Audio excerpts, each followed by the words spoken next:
Buletin Didik 16 November bersama saya Syafri Izan Wahab. Assalamualaikum dan salam sejahtera.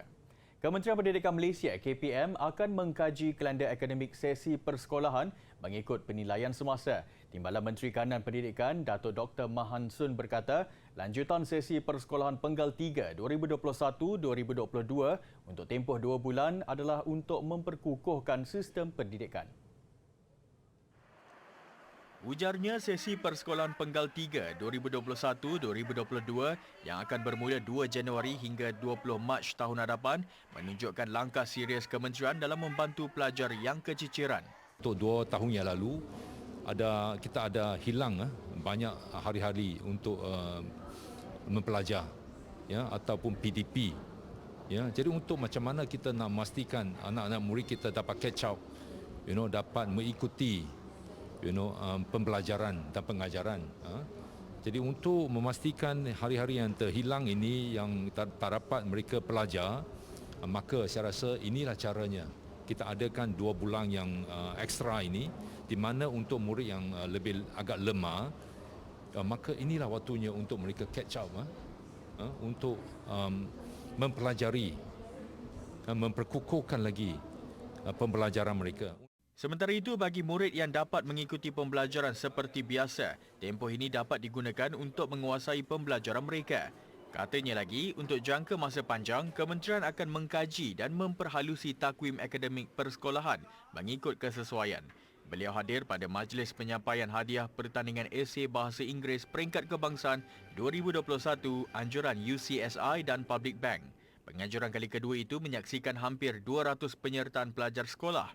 Lee Chi Yu dari Kueng Cheng High School menjuarai pertandingan, sementara Nasyad Zaman dari Tenby School Ipoh dan Muhammad Zaim Effendi dari SMK Jalan 4 Bandar Baru Bangi masing-masing memenangi tempat kedua dan ketiga. Malaysia muncul sebagai salah sebuah negara melaksanakan pemberian vaksin remaja terpantas di dunia. Menurut Menteri Kesihatan Khairy Jamaluddin, 80% daripada populasi individu berusia 12 hingga 17 tahun lengkap divaksin sejak pelaksanaan program imunisasi COVID-19 kebangsaan PIK Remaja 20 September lalu. Menerusi ciapan di Twitter pagi tadi, beliau memaklumkan 80% daripada populasi remaja lengkap divaksin dalam tempoh hanya 70 hari. Sambil mengucapkan syabas, beliau berkata ia salah satu program vaksinasi COVID-19 remaja terpantas dengan liputan terluas di dunia. Menerusi ciapan sama, Khairy berkongsi perincian infografik terkini program itu di mana 80.4% remaja lengkap divaksin. Sekurang-kurangnya 87% sudah menerima 1 dos, manakala 13% daripada populasi individu bawah 18 tahun belum menerima vaksin. Kerajaan sebelum ini menyasarkan 3.2 juta remaja divaksin menerusi PIK Remaja. Melihat kepada perkembangan semasa, Malaysia sudah melepasi sasaran 60%. Remaja berusia 12 hingga 17 tahun mendapat sekurang-kurangnya 1 dos vaksin bulan ini serta 80% dos lengkap sebelum sesi persekolahan 2022 dibuka. Yang di-Pertuan Agong Al-Sultan Abdullah Riayatuddin Al-Mustafa Billah Shah hari ini berkenan mengurniakan Panglima Jasa Negara PJN yang membawa gelaran Datuk kepada jaguh dan legenda skuash negara Datuk Nicole and David. Beliau antara 12 penerima PJN pada sesi kedua Istiadat Darjah Kebesaran Bintang dan Pingat Persekutuan 2021 bersempena Hari Keputeraan Rasmi yang di-Pertuan Agong berlangsung di Istana Negara hari ini. Turut berangkat ke istiadat itu ialah Raja Permaisuri Agong, Tunku Hajah Azizah Aminah Maimunah Iskandariah. Mendahului senarai penerima, Ketua Setiausaha Kementerian Perdagangan Antarabangsa dan Industri, Datuk Lokman Hakim Ali yang turut dikurniakan PJN. Antara lain turut membawa gelaran Datuk ialah Setiausaha Negeri Kelantan, Datuk Nazran Muhammad, Naib Chancellor Universiti Pertahanan Nasional Malaysia UPNM, Lieutenant General Datuk Hasagaya Abdullah, selain bekas pengarah Jabatan Siasatan Jenayah JSJ Bukit Aman, Datuk Huzir Muhammad dan pengarah Cawangan Khas Polis Diraja Malaysia, Datuk Zamri Yahya. Memastikan kesahihan berita atau fakta di media sosial boleh mengelakkan penyebaran berita palsu. Menurut kajian, pelajar antara pengguna media sosial tegar justru amat penting membina kemahiran literasi media dan berfikir secara kritis dalam menilai berita sejak di bangku sekolah bagi memerangi berita palsu. Belia perlu mempunyai kemahiran literasi media dan maklumat untuk menavigasi dunia digital yang penuh dengan pelbagai maklumat dan fakta. Menyedari kepentingan itu, 65 guru dan pensyarah berganding bahu mempelopori pertubuhan berdaftar pertama di Malaysia untuk memerangi maklumat salah dan tidak sahih melalui pendidikan. Dilancarkan bersempena sambutan Minggu Literasi Media dan Maklumat Global UNESCO, inisiatif yang diilhamkan Gerakan Media Education for All bertujuan mendorong pemikiran kritis dan pengguna media yang lebih bijak sekaligus membantu pendidik memperkasakan pelajar. Media Education for All ialah pemenang projek terbaik bagi literasi berita dalam ASEAN Digital Media Awards 2021. Program ini telah berjaya melatih lebih 4,000 pendidik tempatan dalam kemahiran literasi media dan maklumat melalui kursus dalam talian percuma yang dibangunkan oleh pendidik dan pengamal media tempatan mengikut lanskap dan konteks Malaysia.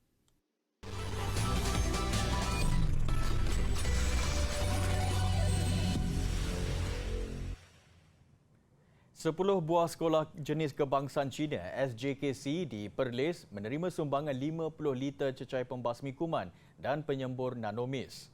Ia bagi membantu pihak sekolah menjalankan proses sanitasi kawasan sebelum pembukaannya nanti.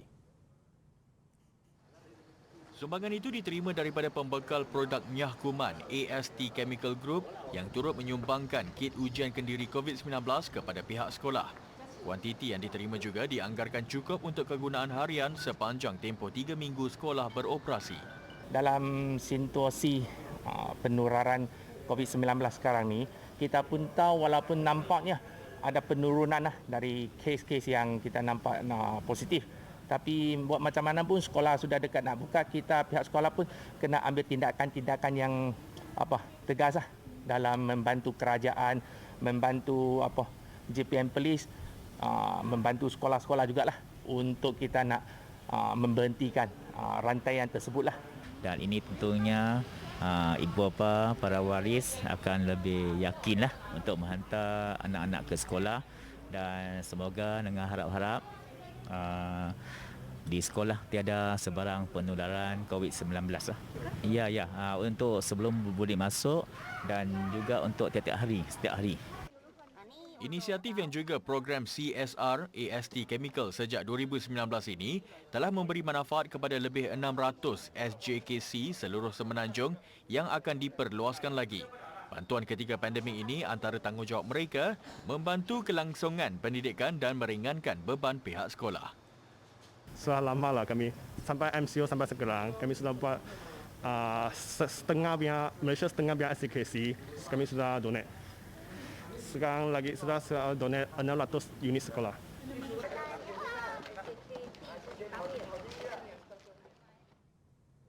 Dalam perkembangan lain, Polis Perlis memperluaskan kempen pencegahan jenayah komersial di institusi pengajian tinggi dan sekolah menengah di seluruh negeri itu. Ia adalah usaha meningkatkan kesedaran mengenai jenayah komersial dan taktik sindiket yang menyasarkan golongan pelajar sebagai mangsa. Kempen yang dilaksanakan sejak 2019 itu menumpukan kepada jenayah dalam talian. Ketua Polis Negeri, Datuk Surina Saad berkata, sepanjang tahun ini, Perlis mencatat peningkatan kes jenayah penipuan dalam talian iaitu 328 kes dengan kerugian 5.3 juta ringgit. Ia melibatkan pembelian dalam talian, love scam dan beberapa jenayah komersial lain. Ketika ini, modus operandi sindiket berkenaan turut dikesan menyasarkan kumpulan pelajar. Justru kempen yang dianjurkan secara dalam talian itu menyediakan platform kukuh selain mengekang jenayah dan pada masa sama dapat memberi kesedaran kepada kumpulan terlibat. Kita akan minta ceramah dibuat oleh pihak komersial untuk bagi penerangan pada sekolah, universiti dan sebagainya. Memang dibuat secara berterusan tapi kita manusia ni selalu terleka kan. Bila terleka tu kita still terpengaruh. Sekolah dan IPT. Yes, atas permintaan jugalah. Kalau ada yang IPT minta untuk kita bagi, even dalam kita ada buat minta untuk masjid juga. Yes. Tambah beliau, polis melihat penglibatan masyarakat adalah penting bagi memastikan jenayah online dapat dikurangkan. Kempen pencegahan jenayah komersial kontingen Perlis dilancarkan dengan tema pencegahan jenayah komersial kesejahteraan komuniti. Selain itu, polis Perlis turut melaksanakan beberapa program antaranya wawancara secara dalam talian, perjumpaan bersemuka serta memanfaatkan media sosial dalam menyampaikan maklumat agar mesej mengenai jenayah berkenaan sampai kepada semua peringkat. Konsep ekonomi kitaran merupakan tukaran pembangkit ke arah kelestarian, pengurusan plastik dan penjanaan sumber ekonomi baharu negara. Berdasarkan laporan kajian pasaran di Malaysia mengenai kitaran plastik oleh Bank Dunia, potensi kitar semula plastik dianggarkan sekitar $1.3 bilion Amerika Syarikat setahun. Ekosistem lautan merupakan salah satu sumber penjanaan ekonomi yang amat penting bagi negara seperti industri perikanan, pelombongan, minyak dan gas, perkhidmatan pelabuhan, pelancongan dan rekreasi marin. Justru usaha untuk melestarikan sumber lautan adalah salah satu cabaran yang sangat besar. Amanah ini merentas agensi dan menuntut semua pemegang taruh menggalasnya secara bersepadu. Kita sangat menghargai setiap peranan yang dimainkan kerana berkongsi inspirasi yang sama. Tambah beliau, pelbagai langkah penyelesaian telah diambil termasuk penggubalan satu perjanjian global khas bagi menangani isu plastik marin. Mendepani cabaran kritikal itu, Malaysia dengan kerjasama Program Alam Sekitar Pertubuhan Bangsa-Bangsa Bersatu, UNEP dan Badan Pengurusan Laut di Asia Timur, COPSI, berganding bahu menganjurkan persidangan Sea of Solution, SOS 2021. Beliau berucap merasmikan persidangan itu secara maya yang berlangsung selama 3 hari bermula hari ini.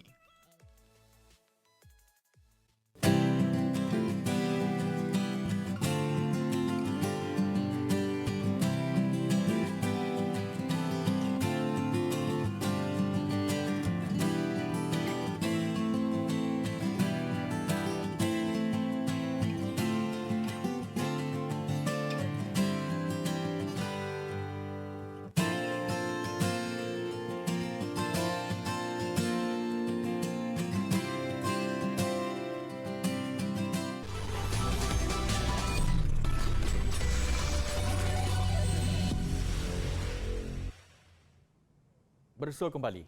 Menjadi lambang tradisi muzik Johor, Ghazal masih mendapat tempat di hati masyarakat. Meskipun wujud lambakan muzik moden, irama ini masih menjadi halua telinga di majlis-majlis tertentu. Namun, apakah usaha dalam mempertahankan dan memartabatkan muzik tradisional ini agar tidak dilupakan dan sentiasa relevan kepada masyarakat, khususnya generasi muda? Tak lapuk di hujan, tak lekang di zaman. Irama Ghazal sering menjadi penyeri dalam majlis-majlis kerajaan termasuk majlis perkahwinan dan majlis korporat bertujuan mengekalkan suasana adat Melayu. Didendangkan bersama peti harmonium, biola, gambus, gitar dan beberapa instrumen lain. Irama yang dihasilkan cukup menarik dan mendayu-dayu. Tidak mahu muzik tradisional ini hilang diingatan, lebih-lebih lagi kerana majlis kerajaan yang semakin berkurangan disebabkan pandemik COVID-19, Jabatan Kesenian dan Kebudayaan Negara JKKN menerusi Facebook Panggung Seni Tradisional mempersembahkan muzik-muzik tradisional. Panggung seni tradisional merupakan platform khas untuk kita menayangkan atau mempersembahkan kesenian-kesenian tradisional Malaysia yang klasik, ori dan autentik. Program ni kita telah laksanakan sejak tahun 2013 sehingga tahun 2021 dan untuk rekod sehingga tahun 2020 kita telah mementaskan 47 kesenian tradisional yang melibatkan 2,200 orang peserta merangkumi 3 genre iaitu tari, muzik dan teater tradisional. Meskipun muzik tradisional masih mendapat tempat di hati orang ramai, wujud kebimbangan penglibatan anak muda yang semakin kurang berminat dengan muzik tradisional. Untuk pendedahan atau menimbulkan minat dan cinta masyarakat kota kita kepada kesenian tradisional, kita angkat dia di Kuala Lumpur secara berkala. Dan untuk makluman, bukan setakat Ghazal Johor saja, kita pernah mengangkat sapit daripada Sarawak, kita pernah mengangkat instrumen tradisional India iaitu sitar dan juga gambus. Generasi muda perlu sentiasa menghargai dan terus berusaha untuk memelihara khazanah muzik tradisional yang ada di negara ini serta rantau Asia Tenggara kerana ia mencerminkan identiti masyarakat serantau. Saya berharap di Malaysia ada satu institusi sanggar yang mengekalkan identiti betul-betul tok-tok orang lama tu sebenarnya, dan membuat satu latihan modul pembelajaran untuk di sekolah-sekolah. Apa yang kita tahu, kalau di sekolah-sekolah seni di Malaysia semua masih lagi berpaksikan barat. Itu memang saya memang tak setuju. Kita mesti bangga dengan Melayu. Kita punya tradisi boleh masuk silibus ke sekolah-sekolah.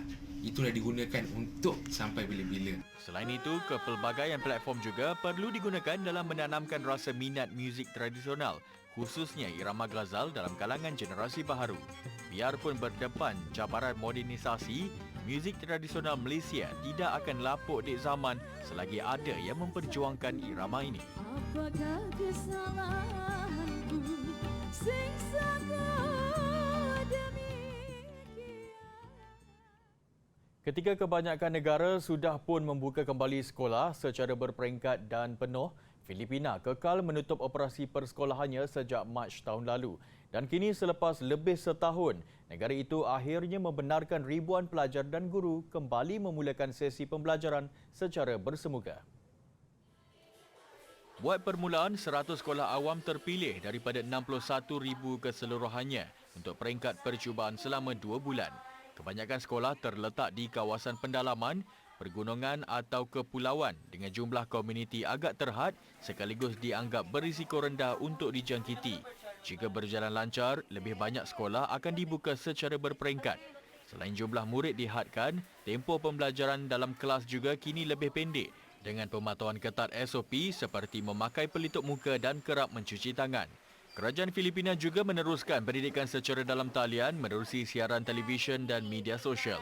If they are attending classes, they are socializing and interacting in the classroom where they can improve their speaking skills, their reading ability. So for me, those were one of the disadvantages of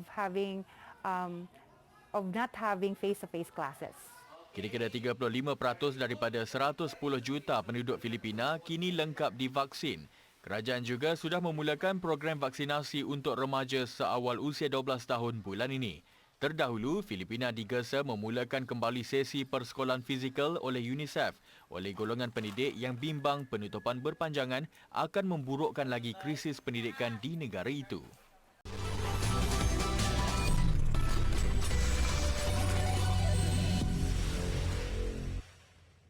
Sukan. Tahniah diucapkan buat skuad bowling kebangsaan yang mengakhiri cabaran pada kejohanan bowling dunia di Dubai, Emirat Arab Bersatu UAE dengan meraih pingat perak dan gangsa, masing-masing menerusi acara berpasukan wanita dan lelaki. Pasukan wanita memenangi perak selepas tewas kepada Amerika Syarikat pada aksi final, manakala pasukan lelaki meraih gangsa tumpas kepada Korea Selatan pada separuh akhir. Pencapaian ini membanggakan memandangkan hampir 2 tahun pemain negara tidak beraksi dalam kejohanan kompetitif susulan pandemik COVID-19. Pada perlawanan akhir berpasukan wanita, Malaysia dibarisi Siti Safia Amira Abdul Rahman, Natasha Muhammad Roslan, Nur Syazwani Sahar dan Fatin Najiha Ahmad Faik. Skuad negara yang mengetepikan Filipina pada separuh akhir bermula yakin apabila memenangi perlawanan pertama 190 berbalas 170. Amerika Syarikat yang diperkuatkan Missy Parkin, Jordan Richard, Daniel McEwan dan Kelly Kalik bangkit menyamakan kedudukan selepas memenangi permainan kedua 215-175. Permainan penentuan, Malaysia terpaksa akur meraih pingat perak tewas 38-40. Sementara itu, skuad lelaki negara dibarisi bekas juara dunia Muhammad Rafiq Ismail, Syafiq Ridwan Abdul Malik, Tun Amirul Lokman Al-Hakim, Tun Hasnul Azam dan Muhammad Syazirul Syamsuddin terpaksa berpuas hati dengan gangsa selepas tewas 184-299 kepada Korea Selatan di separuh akhir. Korea Selatan muncul juara menewaskan Singapura pada perlawanan akhir.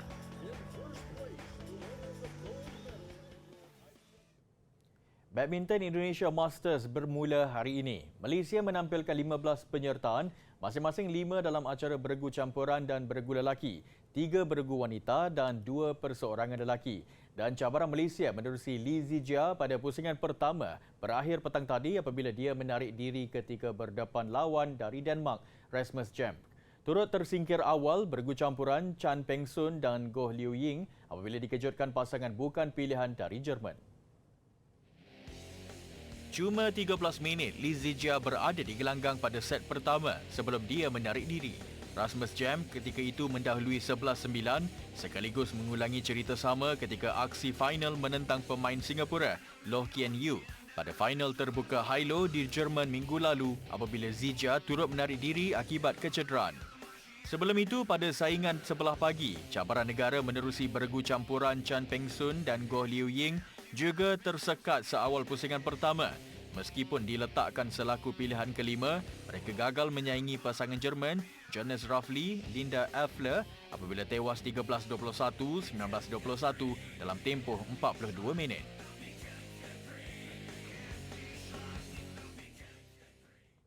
Skuad remaja hoki kebangsaan berlepas ke India awal pagi tadi membawa cabaran ke Piala Dunia Remaja di Bhubaneswar. Mereka berangkat seminggu lebih awal untuk membuat persiapan terakhir sebelum memulakan aksi pada 24 November nanti. Selepas menjalani latihan intensif, antaranya menjelajah UK untuk perlawanan persahabatan, Ketua Jurulatih Skuad Remaja, Wallace Tan, membawa 20 pemain ke Bhubaneswar. 9 daripadanya antara tonggak yang membantu Malaysia memenangi pingat emas Olimpik Remaja di Buenos Aires, Argentina pada 2018. Malaysia memulakan kempen kumpulan A menentang Chile pada 24 November, diikuti Belgium 2 hari kemudian dan Afrika Selatan pada 27 hari bulan. Ini penampilan ke-11 Malaysia ke kejohanan itu dan pencapaian terbaik negara melangkah 3 kali ke separuh akhir pada edisi 1979, 1982 dan 2013.